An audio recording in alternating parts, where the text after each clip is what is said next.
Dr. Henry Jekyll, polite English gentleman, devoted scientist, and secret homicidal maniac. But what about the Dr. Jekyll of Fate Grand Order? How well does he compare to his literary counterpart? And what grade would I give his depiction? Let's get into it. Dr. Jekyll is an assassin class servant, which is, well, it seems a bit of an odd choice at first. The Dr. Jekyll in Robert Louis Stevenson's novel is not what you would call an assassin, or really a killer of any kind, and it shows in his gameplay. He's absolutely awful at combat. His alter ego Mr. Hyde, on the other hand, is much better as a berserker, which does fit since he is an unhinged being fixated on his often violent impulses. I couldn't find out what rank of madness enhancement Mr. Hyde has, but it is likely to be quite low. He is more evil than insane. So why is Dr. Jekyll an assassin if he doesn't, assassinate anyone? Well, in this case, it comes down to the class skill that all assassins have, presence concealment. His presence concealment makes it so that people have trouble identifying him as a servant, which makes sense since as the Doctor he isn't exactly dangerous. Considering that I would struggle to come up with a proper class for Dr. Jekyll, this explanation of him being an assassin who is simply good at hiding the fact that he is a servant is probably the best they could have come up with. Next up is his character design. The Dr. Jekyll of the novels is a middle-aged, upper-class Englishman, with the story taking place in the late 19th century. Does the servant Dr. Jekyll look the part? Yes, he does. He does look younger than middle-aged, but his clothes seem fitting at least. As for Mr. Hyde, he is described as a seemingly younger man who indulges in all of the vices that the status-concerned doctor is not able to. The FGO version of Mr. Hyde does look a tad younger, with the messy hair, crazy expression, and disheveled clothing when compared to his more proper counterpart. At the very least, Mr. Hyde in FGO clearly looks more evil. Notably, Dr. Jekyll's third ascension features a large bloodstain upon his shirt, which is actually a neat reference to the original story. As time progressed, Dr. Jekyll increasingly lost control of his alter ego, with Mr. Hyde gradually taking over his life as more time went on. Ultimately, faced with the prospect of permanently losing himself to Mr. Hyde, Dr. Jekyll took his own life. Having the character design for the Doctor increasingly look more like Mr. Hyde is a really nice way of visualizing this. Moving into Dr. Jekyll's skill set, his first skill is Monstrous Strength, a generic skill that boosts his attack power for 3 turns, though this buff is further increased if the Doctor is transformed into Mr. Hyde. This is meant to represent the Doctor's more uninhibited nature as Mr. Hyde, and so giving him more skill in a fight. Monstrous Strength is a skill you usually only see on, well, monster-like servants, such as Asterios or the many incarnations of Medusa. Since Mr. Hyde is meant to be a more monstrous version of Dr. Jekyll, I guess this works? Dr. Jekyll's second skill is Panicky Voice, giving a low chance to stun a target for a turn, with the success chance for that stun increasing if the Doctor is transformed. This is meant to be a psychological attack, startling foes with Mr. Hyde's ferocity. Now, while Hyde's madness might be able to frighten the upper class of 19th century London, I don't think this would be as scary in a battle between servants. Maybe that's just me, though. Still, as a game skill, it has a 135% chance to hit when used as Mr. Hyde. Not bad at all.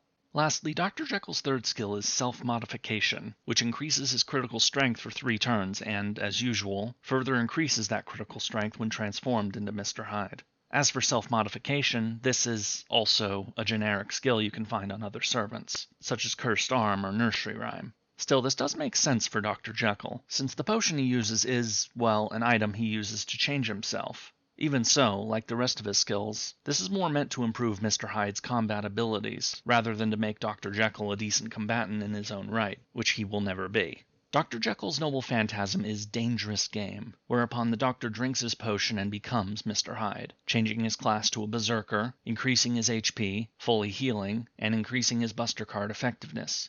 Suffice to say, this is what Dr. Jekyll is most known for, and so is a good choice for when it comes to an MP. It is, though, incredibly limiting, because Mr. Hyde himself doesn't actually have an MP. He just hits things, and as a lower rarity berserker, he is liable to get killed pretty quickly. As for the name, the clearest possibility I could find is that Dangerous Game is the name of a song in a musical version of the story of Dr. Jekyll and Mr. Hyde. I mean, I guess that works. What else would you call this? Transformation Serum? Drink this and turn evil? I'm not sure. In case you haven't noticed by now, Dr. Jekyll's skill set is pretty generic, but this has more to do with the source material than anything else. The book that he comes from, in its first edition, is only 141 pages long, which you could knock out in an afternoon. As interesting as the character concept is, that of a man who separates his good and evil halves through the use of science, there just isn't much in the way of obvious skills that they could have given the character. And that is before you factor in that the novel he comes from isn't even written from his perspective. It is told through the eyes of Gabriel John Utterson, who is a friend of Dr. Jekyll who starts observing his friend's suspicious behavior. Aside from the letters that he leaves behind that are discovered later, you only see Dr. Jekyll from an outside perspective.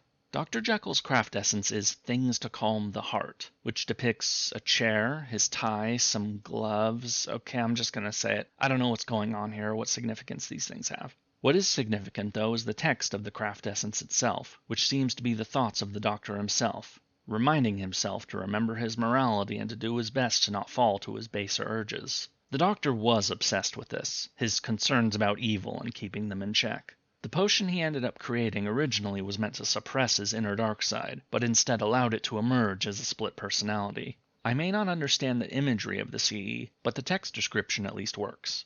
Moving into his characterization, you first meet Dr. Jekyll in the London Singularity. In this story, the Doctor is actually not a servant, but a living person in London. Because of that, you end up using his home as your base during your adventures in London, and he is also the primary source of information for what is going on. He is the Doctor you would expect, polite, a little awkward at times, but fundamentally a decent person. It is only when he joins you to explore the Mages Association and you face a seemingly endless tide of enemies that the Doctor decides to drink his famous potion, transforming into Mr. Hyde and immediately charging at the foes present. Once the remaining enemies are defeated, Dr. Jekyll returns to normal, exhausted, but also relieved that he was able to get back to normal. He remains an ally in the background for the rest of the Singularity, staying behind once the situation is resolved and it is time to depart.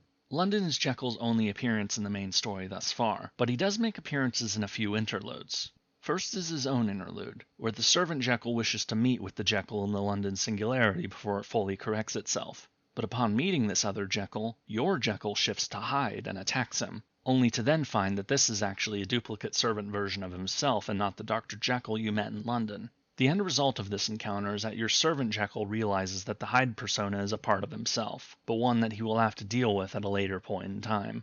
But another more notable interlude that Jekyll is involved with is actually one for Sherlock Holmes. In this story, you discover that Sherlock Holmes and Henry Jekyll had met before, prior to the events of the Stevenson novel.